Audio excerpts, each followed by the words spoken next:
The location is no coincidence.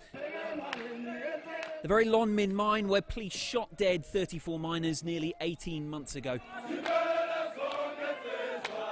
This is the first wage round since, and it's deadlocked, though union leaders say they hope for a swift resolution. Our members have accepted the proposal by the government, so therefore surely we are in the right path. So are you hoping for a quick end to the strike? Yes, depend what. I cannot preempt the negotiations at the end of the day. But surely, I mean, we cannot be ever on the strike. The settlement has to be reached one way or another. Many of the same faces, but unlike last time, this is a legal walkout by a now officially recognised majority union.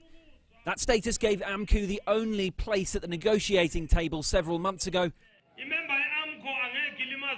Talks have barely got off the ground, such is the scale of the divide.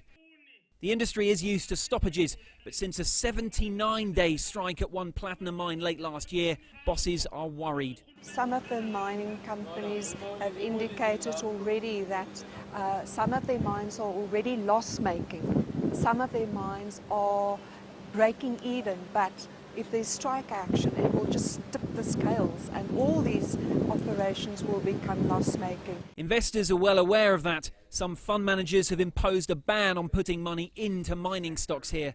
Anybody who's invested in our platinum index in the last 6 years has lost 50%.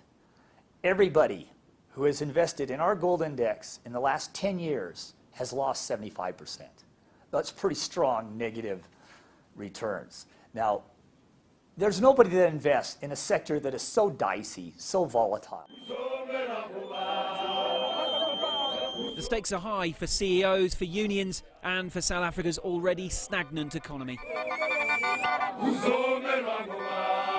The scenes are similar to those that we saw back in 2012, and indeed, this kind of polarisation between bosses and their employees does now seem to be a permanent phenomenon here.